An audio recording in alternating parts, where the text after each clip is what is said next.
The only thing that would have, at that point, that would have prevented them from going first and second today is some kind of mechanical, which of course happens in this. It could have happened to Mathieu van der Poel. Now, when he had 3 minutes, he can have a lot of mechanicals. And he go to the bathroom.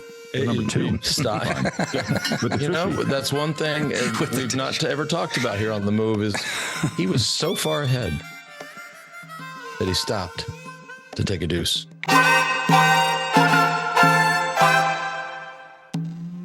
Hey, good morning, everybody. Welcome back to the Move podcast. Talking about the 2024 Paris-Roubaix, the Hell of the North. Should have just been renamed. I don't know, something else, something to do with Mathieu van der Poel. What a performance. Borderline boring. He didn't think so, but what an exceptional ride. Well, we're going to break all that down as we get along here. If you're watching the show, you'll notice, the usual crew is not here. Well, you got myself, you got JB Hager there in Austin, and Spencer Martin. Wait, hey, thanks for having you, Spencer? Boulder? Yeah, Boulder in my miniature recording studio here. Nice. Austin's insane right now. Between the Cap 10K is this morning. Yeah, one of the biggest 10K runs in the world. Probably 25,000 people, and then of course the Eclipse is running right through Central Texas. So it is everybody's flying in from all over to catch the Eclipse on Tuesday. And I'm in Dallas, Texas, which is also in the path of totality. Up here for Olivia's volleyball tournament, the Lone Star Invitational. I was telling y'all a second ago. This man, this is crazy. Like being a volleyball dad is totally crazy. They're doing it at the convention center, so it's not made for volleyball, but they bring in these temporary courts. There's 120 courts, teams from all over the country. It is a complete shit show. I don't know how it happens. Like I don't know. Well, that's a part of me wonders if I'm in the wrong business. It is just crazy. But it's fun. We're having it. You going to show your daughter any of the old stomping grounds in Dallas or just boogie back? That's the old stomping grounds. Yeah. Maybe Cruise Force Lane. It is sort of, it does sort of bring up some memories. I'm gonna take her to Deep Ellum, where we used to go clubbing. What a ride. Van der Poel's just, I don't even know. I mean, won by 3 minutes. That's stuff you just don't. Well, I guess you're starting to see more and more. For the listeners who haven't seen the race, I mean, we could basically describe what happens, and you'll know you can you're not missing much, but. Even in the post-race interview, he's like, well, I got to enjoy this, unlike last week. Last week, I was on the limit, when he won Flanders. Yeah. This week, he said, I got to really enjoy it. He knew I was good. And just, can you imagine the feeling in the rainbow jersey, just cruising in a comfort zone? Like, wow. Yep. Before we get into all the action, today's show brought to you by Element. We talk about it all the time. This is our go-to hydration source. It is getting to be that time of year. The sun is out. Well, tomorrow it will be gone for about 4 minutes, but the sun is out. It's getting warmer. Austin is heating up. So what does that mean? As y'all know, I sweat like crazy. I've found something that actually helps me replace all these things better than ever, and that's Element. 1,000 milligrams of sodium, 200 milligrams of potassium, 60 milligrams of magnesium, has no sugar, no gluten, no artificial ingredients, no BS. It is absolutely the real deal. Our listeners can get a free Element sample pack with any order when you head over to drinklmnt.com/themove. That's drinklmnt.com/themove. With that sample pack, you can try all the different flavors, figure out the ones that you like best, and really dial in your product offering. Again, drinklmnt.com/themove. Also today brought to you by Tushy. Now this I have, and I mean this, like this, I love this thing. Like I've said it before. If you hadn't listened before, I'll remind you, my wife has been, probably like a lot of y'all's wives, all right? For you dudes listening, you got these wives that, if you're building a new house, she says, oh, I want one of these $5,000 toilets that you sit down and it's hot. And it squirts water. I'm not kidding. It does, one of these Japanese-esque toilets. or, they'll even ask to just replace the one that you have with one of these $5,000 toilets. Years ago, I'm not spending $5,000 on a toilet. I'm just not. And I saw on the internet Tushy, and Tushy has has a toilet seat, has the sprayer, has all of the things that the other version does, and it's so simple that even I could install it. Right? So y'all know I don't do much of anything. I can't fix a flat tire. So if I can install this toilet and make the wife happy, well, all right, then it's special, right? So here's the deal. Stop wiping until you bleed. Join the 3 million butts. Check that out. 3 million butts who have already made the switch to Tushy. For a limited time, our listeners get 10% off your entire order when you use the code WEDO at checkout. That's 10% off of your order at hellotushy.com with the promo code WEDO. Also today brought to you by AG1, pure and simple. It's about taking control of your health. I've been a fan of this product for 5 years. So many other folks out there are as well. I have not been great my entire life with all of the stuff you're supposed to eat, vegetables and fruits and all these things, and eating all the different colors. Well, I found a hack. My hack is AG1.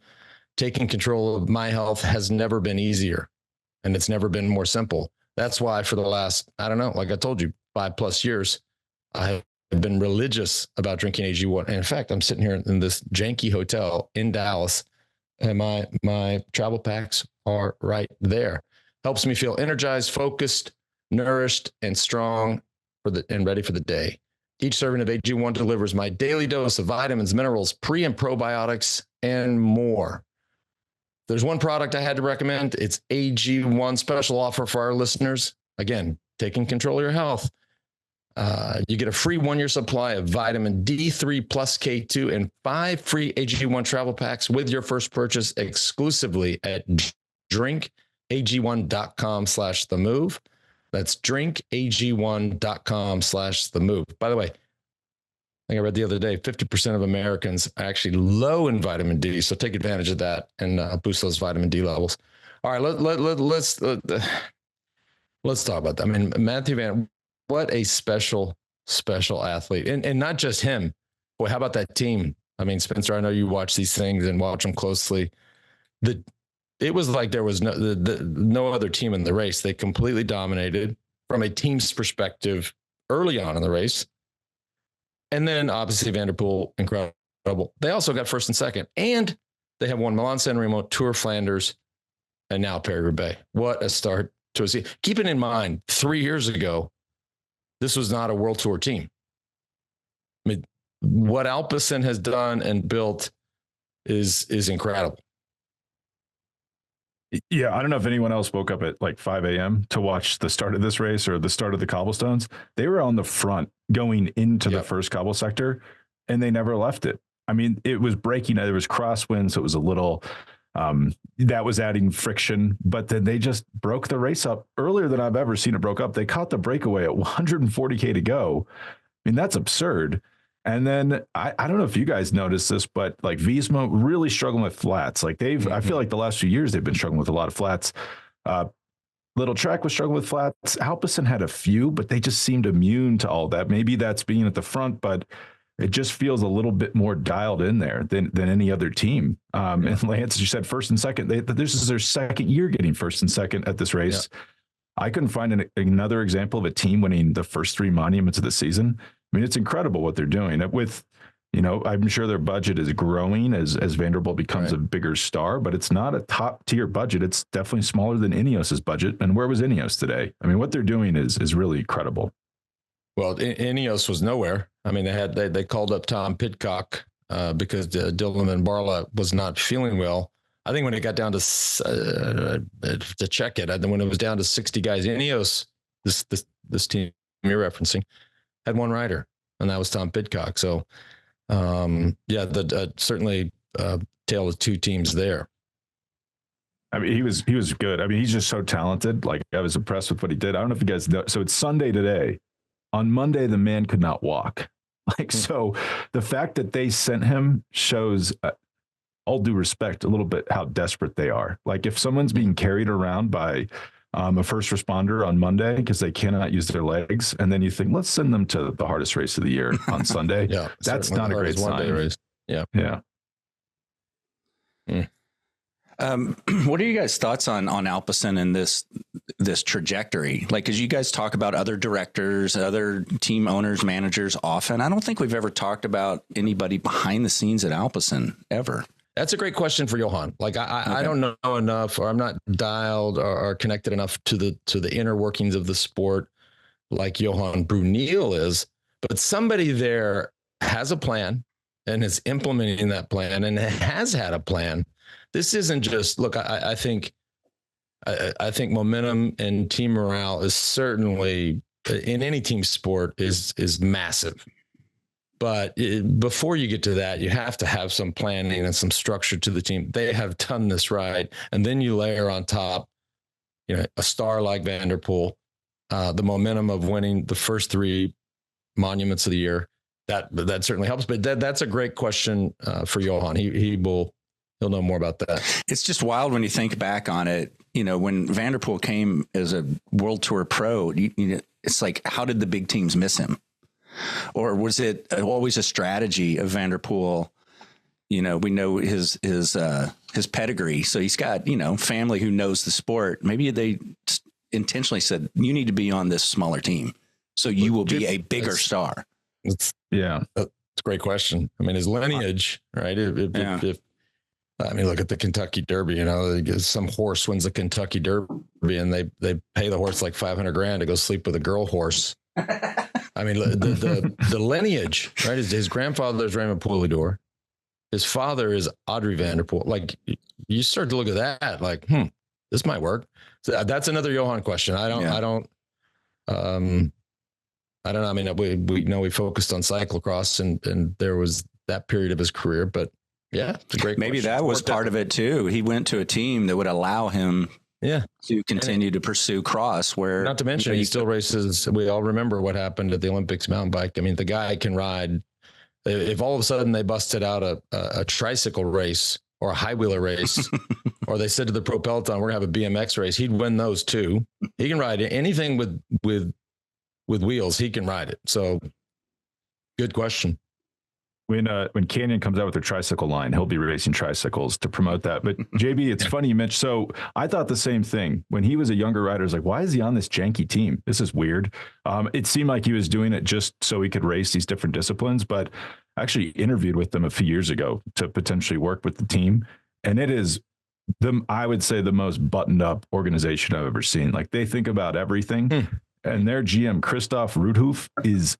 Like, this guy, he's a very intense guy who just, he's thinking about, like, they just won. I guarantee he's thinking about, how do we win next year? Like, what's the lineup for next Roubaix? How do we replicate this? Like, this guy lives and breathes winning, and it's all he cares about, and just puts the team together very well. Like, it's a super serious organization. I think one of their biggest strengths is just knowing who they are, the confidence to be who they are, because they don't have GC riders. They had Jay Vine, and they thought, well, we don't want to pursue this. Jay Vine's going to go elsewhere. We're going to double down on what we're good at. And I don't think enough teams feel confident enough to do that.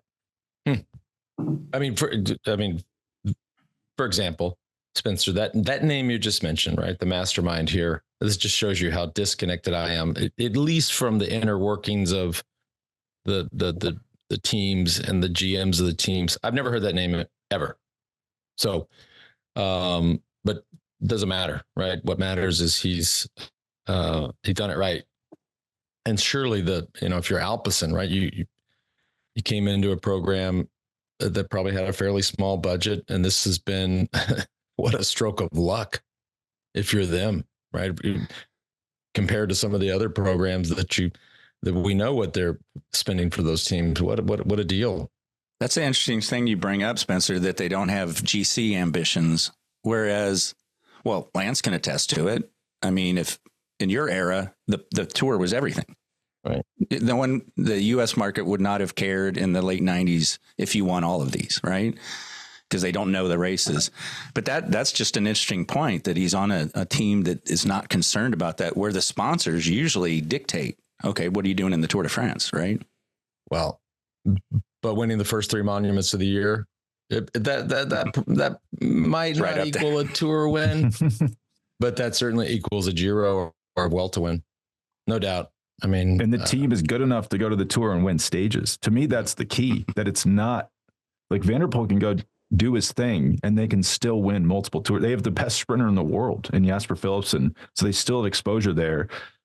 And another thing about the team is that they they don't like, if you think about the GC rat race, that's expensive. Not the GC rider, like we all know those are expensive, but the domestiques, we're talking million bucks a year for a decent domestique. So the fact that they don't pay that out means they can just invest in this. And their secret sauce is cyclocross. Like if they just signed Cameron Mason, I believe, who's one of the best cyclocross riders in the world, not signed with the World Tour or road team. All these guys come from cyclocross, like Tim Merlier, Mathieu van der Poel.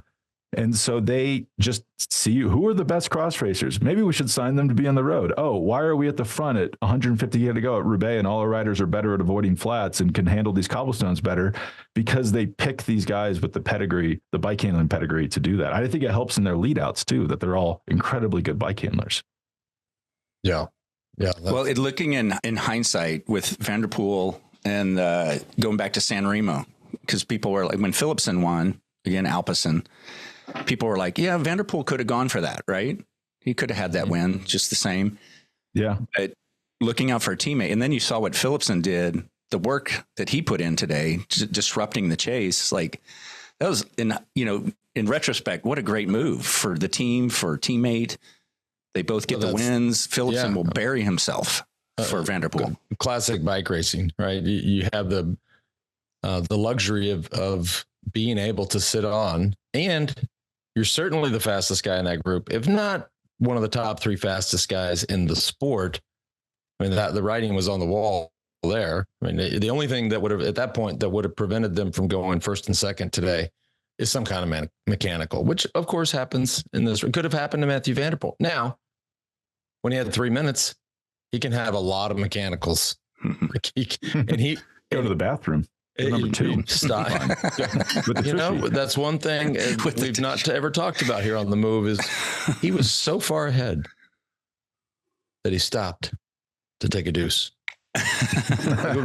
we've never, now that'd be something. No, wasn't it Van der Poel who went in someone's home? That was at the World Championships. Yeah. When they had the protesters. That's a great point. I'm glad you remembered that. Speaking of deuces, he's looking around saying, surely these people will let me use their bathroom. But that's a level of comfort. And I mean, you see him on the bike. He's, even when he's up, like he's going around these corners. I mean, it's just second nature to him. It's fun to watch. I mean, it's boring to watch somebody win by 3 minutes, but man, he's fun to watch on a bike. Can you imagine how discouraging it is for great riders like Pedersen, Pollitt, who else was up there? Well, you had Kong was up there. I mean, there was Kong, yeah. But you imagine you're up there in this chase, and Van der Poel just goes and no one could go, no one could answer, and you're sitting in this chase with Philipsen, his teammate. Like, can you imagine what that does to you mentally? And I said this to you guys on the group chat. Like, if there's one interview I want to see at the finish, I don't need to see Matt. I mean, yes, you have to interview the winner, but I want Mads Pedersen's reaction. Like, what does he say? Like, I don't know. There was nothing I could do. I mean, certainly not going to say I got caught out or I was in bed, whatever.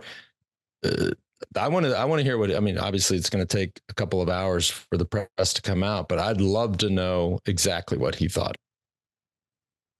I mean, it did help Van der Poel that Pedersen or Philipsen's on his wheel. Same thing last year when he attacked, that it's almost like a screen, like a basketball pick, because he goes and Pedersen has to step out, go to the rough part of the cobblestones, come around.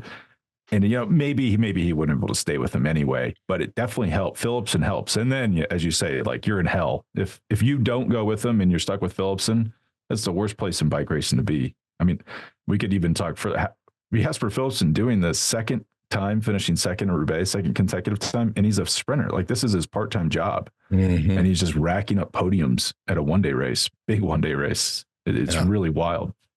Again, that team morale thing, I think, is everything. The dinner last night, You never know how these races are going to totally unfold, but boy, they're sitting at dinner last night looking around. If there's other teams in the hotel, which oftentimes there are, they're looking around just going, all right, you're getting owned. You're getting owned. Yep. You're getting dropped. Yep. Seeing the douches. It's so powerful and so magical. Let's keep breaking it down. But before we do, today's show also brought to you by HVMN. We often hear that fasting and exercise are good for the brain. I can certainly attest to that. HVMN launched the world's first drinkable ketone in 2017.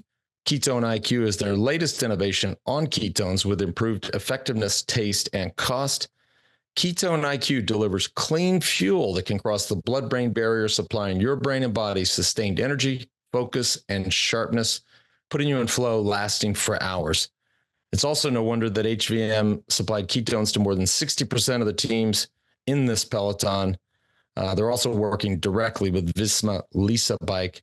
Ketone IQ shots helped George get through Paris-Roubaix Fondo ride and jet lag yesterday. That's directly from the source.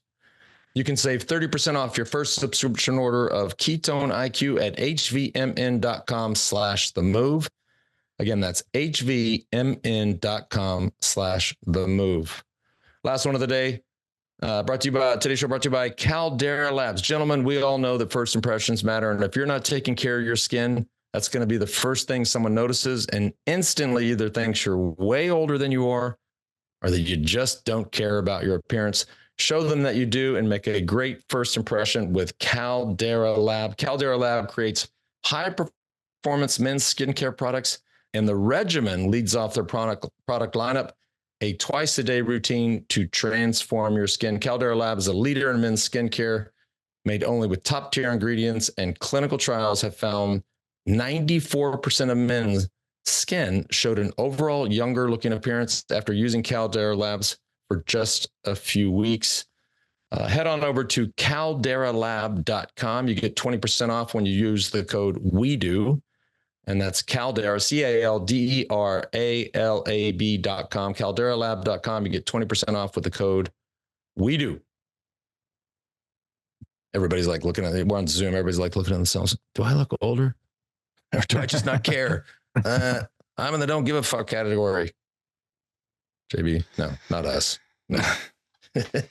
Well, this is where, now we should jump into this. This is where Spencer freaks everybody out, is just his knowledge of the history of the sport. Yeah. So let's talk record books here with this Paris-Roubaix and a double. Let's start with that. How many people have pulled off the double of Flanders-Roubaix in history? Do you have a clue, or modern history? It's actually a little bit more than you think, because it stands to logic, right? If you're the best last week, you're probably pretty good this week. Yep. I mean, just recently, let's say modern post 2000 era, it's the two big guys. Tom Boonen and Fabian Cancellara both did it twice. So that's 4 occurrences since 2000. Van der Poel, I mean, you enter elite territory when you do it. So, and what's funny is you might say, well, Van Aert wasn't present for those. What's funny about these rivalries is if you go back to Cancellara and Boonen, they were rarely both healthy the same year. So a lot of those doubles were because the other one was out. So it's like the moon waxing and waning. You know, these next year, Van der Poel might be hurt. Van Aert wins the double. That's kind of how this always plays out. Like, people misremember these amazing battles. Doesn't happen that often. One weird thing is my wife asked during the race, as soon as Van der Poel broke away, she just said peak Sagan or peak Van der Poel. And it's like sent me down a rabbit hole. I'm like, God, what would happen if Sagan was here? But I went back. Sagan only won 1 Roubaix and 1 Flanders. Like, already less than Van der Poel. And the thing that I've been kind of wondering about is, like, why did Alpecin make it so hard so early? Why would you do that? 157K to go, you're breaking the race up. And one of the things is it eliminates variables. Why ride easy when you can ride hard? If you're the strongest rider, the harder race favors you. It's like Jonas at the Tour. Wiesmann makes it hard every day. Everybody else cracks. It does keep you from getting Sagan'd. Do you guys remember this, where Peter Sagan would come in as the favorite, last 50K, he's marked out, someone attacks, someone else wins? Like, it's almost like the Roodhoof brothers have reverse engineered the Sagan era and said, how do we keep this from happening? Let's just blow everybody out of the water early So then there's no one to play tactical games with Van der Poel. Like that's the big thing that stuck out to me today, that we're seeing cycling tactics like taken to the extreme of like, will we eventually see people attacking in the like favorites attacking in the neutral zone at Roubaix to try to make it as hard as possible because it favors them?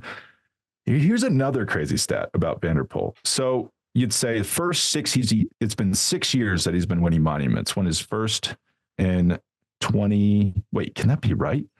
How old are we? Time is flying by. So he won his first in 2020.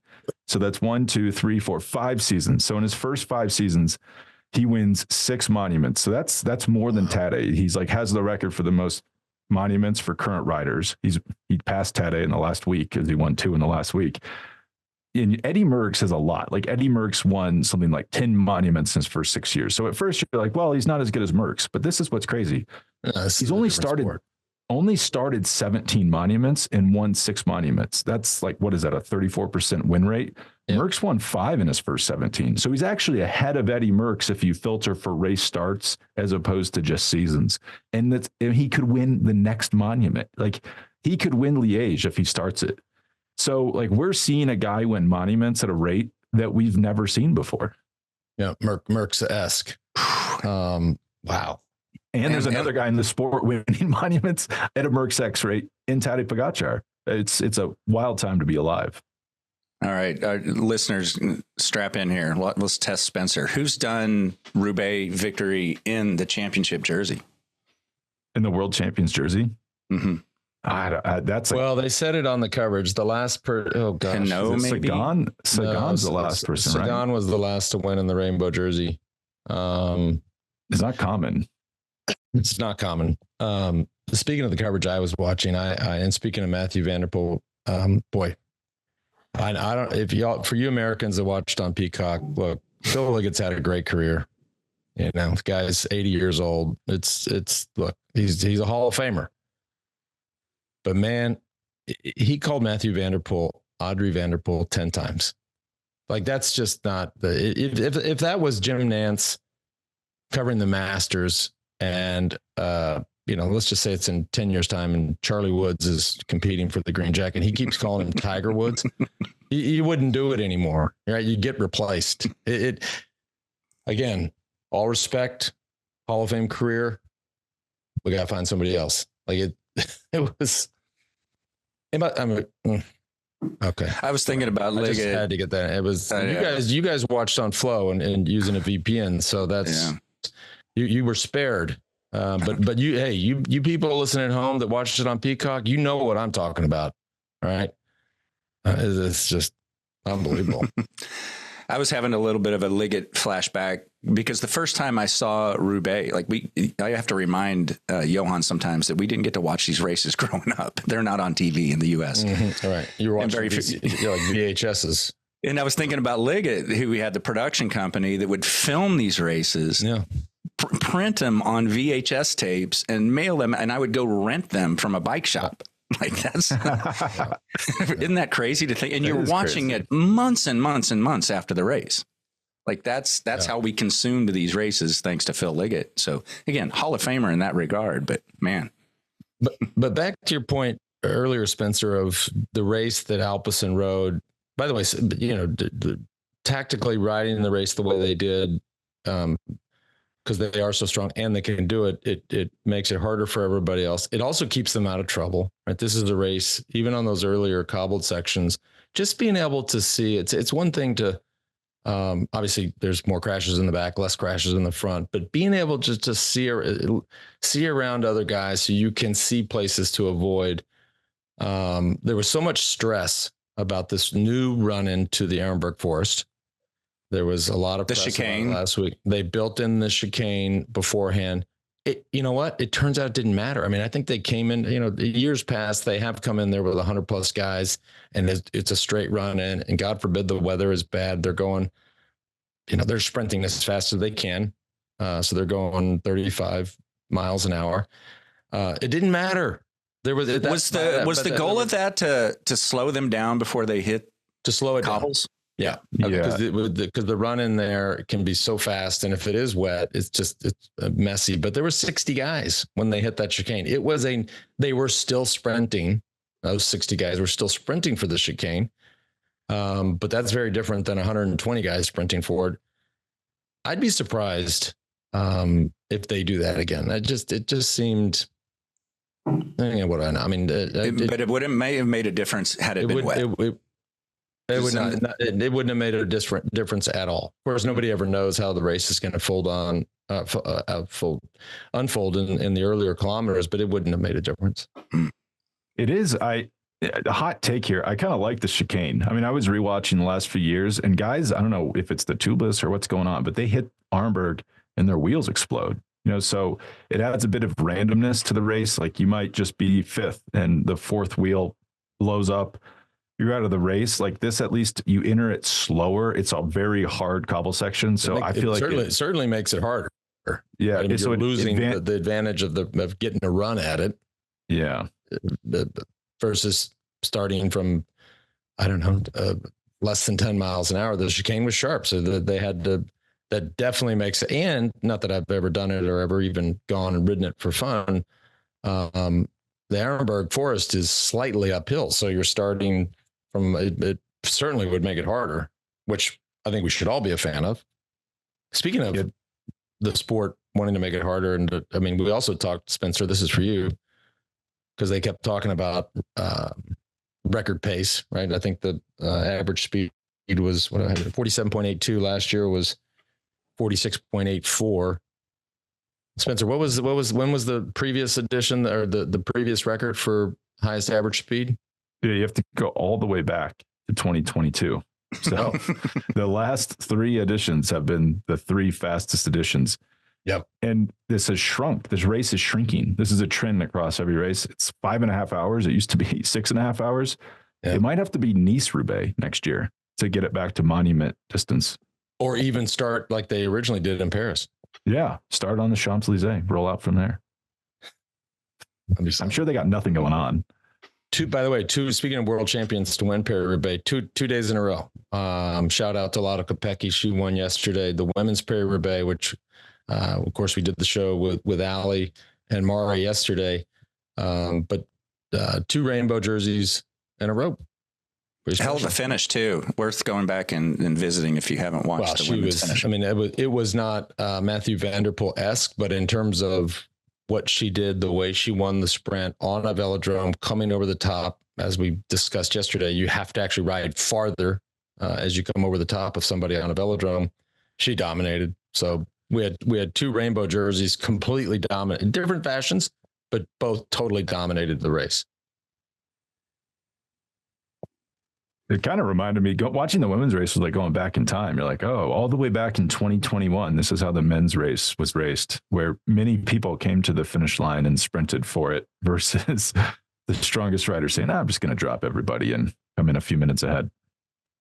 Another fun thing that I got onto this, and I've heard a little bit about this in the past, but Anna, my wife, was asking me as she was sort of looking over my shoulder as I was watching, and just asking about the sections, the cobbled sections. And there's actually a lot of history there. Obviously, these cobblestones, some of them go back 100 years. The alternative, I guess I wasn't around 100 years ago, but the alternative then was dirt roads. So if you're farmers or any kind of work equipment, pulling that stuff or taking that stuff over cobblestones was better than certainly taking it over dirt, which if it rains, it turns to mud. So they had cobbled some of these sections. Well, now we live in 2024, and what's better than cobblestones? That's pavement or asphalt. So there have actually been sections of this part of this region in France that have been paved over, which would be a disaster, right? If the world didn't even know about bike racing, and they said, well, these suck, this is uncomfortable, let's just pave it, then Paris-Roubaix would be finished. That is not a bike race anymore. But as is the case in so many other times out there, you have this nonprofit, and it's called Les Amis de Paris-Roubaix, who have gone in, and they're supported by the government. They're supported by, it's a nonprofit. They're supported by generous donations, and they're actually going in and preserving these sections, not just protecting them, meaning don't pave them or don't put asphalt over them, But in certain sections, they're actually going in and refurbishing these sections. So they will take the stones out and they make sure to place them back so that they're still difficult, right? Because again, keep in mind, if they all went away, or if you just made them perfect stones, the race isn't the same. So they have, and again, their name is Les Amis de Paris-Roubaix.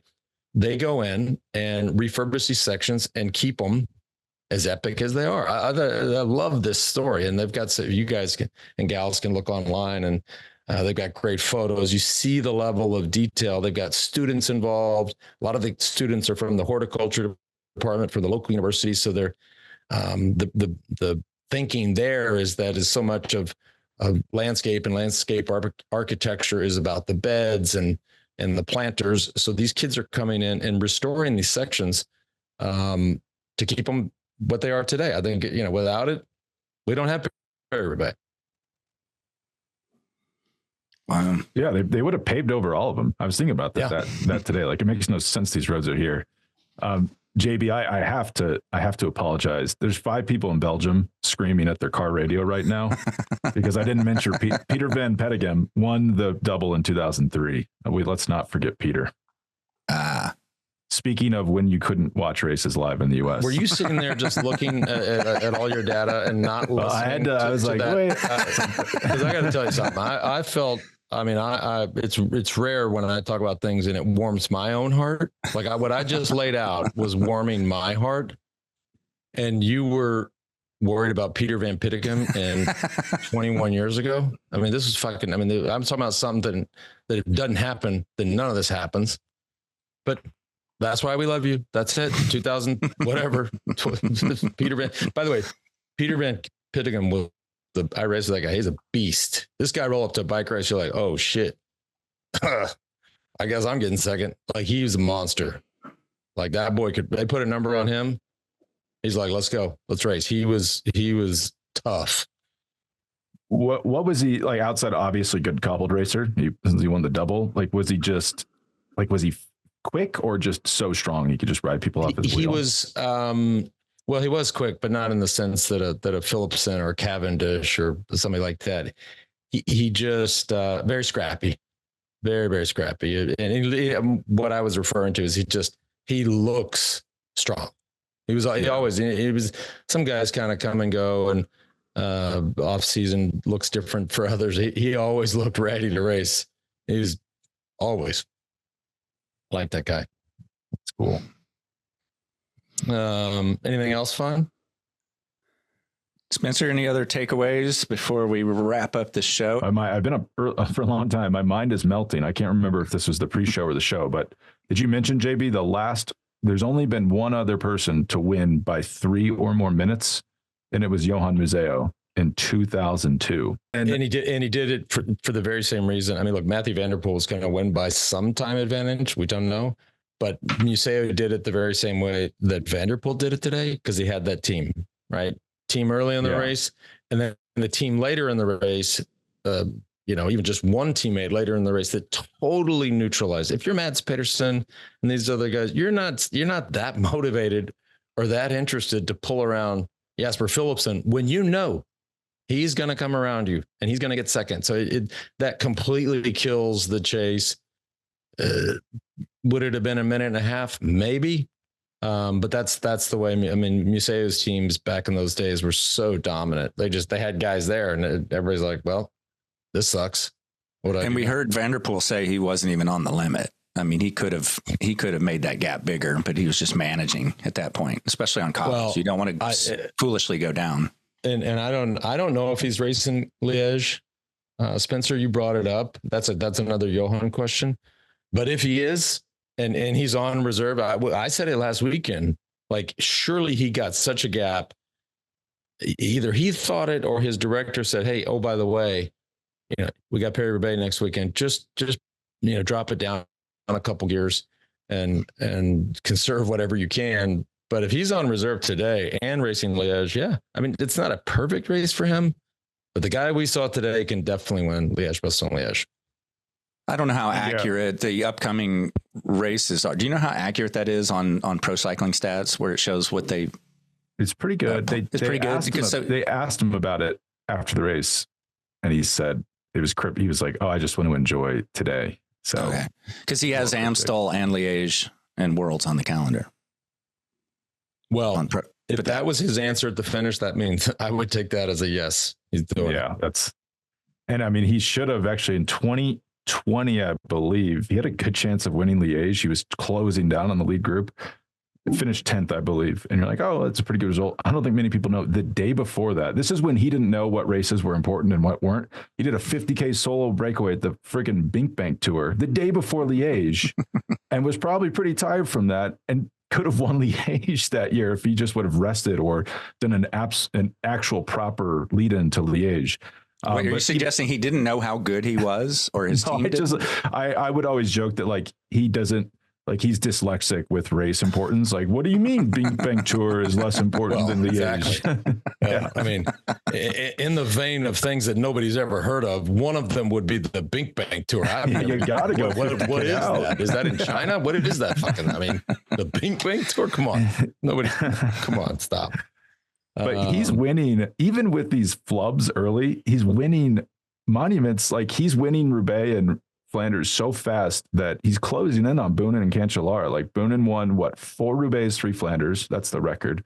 Cancellara 3 and 3. Van der Poel has 3 and 2, and he's 29 years old. I mean, we could be looking at the best cobbled racer of all time. And his calendar, his motivation may have changed with, so many high level riders being injured right now. Wouldn't you be licking your chops? Yeah, I would. Going, I want to race everything right now. Throw them at me. Yeah, I don't know. Keep in mind, y'all. We touched on in the past. I mean, there is no love lost with him and Wout van Aert. So, I suspect I don't know the kid, but he had to be disappointed when Wout van Aert had that crash and is out for so long.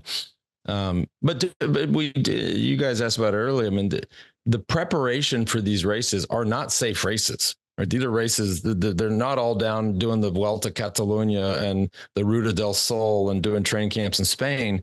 I mean, the lead up to these races are dangerous races, right? Gimwevelgem, E3 Harlbeke, all these other things, they're dangerous. So, and you kind of have to do them just to get those types of legs underneath you. And that's why, obviously took its toll on some of the big favorites. I mean, JB, I guess Tadej is pretty good. That's one big obstacle between him and Liège. Great point. Great point. I mean, the thing of, nobody's ever going to do or will have a performance like this in our lifetime in a race like Milan-San Remo. But what was before that, right? That was Strade Bianche. Tadej did the same thing. Van der Poel did the same thing in Flanders, and again today in Roubaix. We just haven't seen. Those are 3 huge races. Nobody has ever seen that with those kind of performances. 1-minute, 2-minute, 3-minute wins. Something's going on. I'm not complaining. I mean, it does make it a look. I thought the women's race was incredible. I actually said it on the women's show yesterday. Like, gosh, thank God Lotto Kopecky wasn't up the road by a minute, and you're just like, all right, well, it's over. It's cool coming to the line in Roubaix on a velodrome with 5 or 6 humans sprinting it out. That's exciting. But we are seeing these performances that are just, they're so far ahead of just second place. Pretty, I mean, it's that's impressive. I mean, in basketball, it sounds simplistic, but teams learned that 3 is more than 2. So NBA teams shoot exponentially more threes than even 5 years ago, because the more threes you can get up, the more points you can score is the simple math. I kind of think the same thing's happening here, where the strongest riders like Tadej at Strada. What's the one way I cannot lose this race? I'm stronger than everyone else. I'll attack from so far out that no one even wants to follow me, and I'll solo away. Lance, if you would have walked into the team bus at Liège 2022 and said, Johan, sit down, I got this, I'm attacking from 150 out, he probably would have said that's a bad idea or that's risky, right? Yeah. But for some reason, that's no longer considered risky. It's actually considered the safest thing to do. But maybe it's fueling based. I don't fully understand it either. Yeah. Wow. I get the sense too, and I'll throw Pogačar in this group with Van der Poel. Like when the big spectator turnout, you know, and it's in France. I think people are at this point now where like, it's like going to see Willie Nelson in concert. Like, I've got to see them. I want to see this legend so I can say 30 years from now, oh yeah, I saw Van der Poel race. I think we're getting some of that with Pogacar as well. Just these next tier level talent that can put 3 minutes on. Like, people just want to see them and say, I saw them while they were racing. It's amazing. Yeah. Yeah. Well, that's good. That's because they're stars, right? It's like the Rolling Stones, Willie Nelson. You got, especially when they get on up, you got to go. You got to go. All right. Thanks for tuning in, everybody. We'll see y'all, I guess, this week. We got Flesh Wallone. We got Liège coming up. We got a lot of stuff coming up. So thanks for tuning in.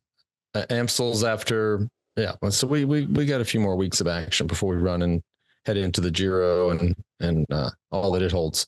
So thanks for tuning in. We'll see y'all later. Yeah, thanks for having me.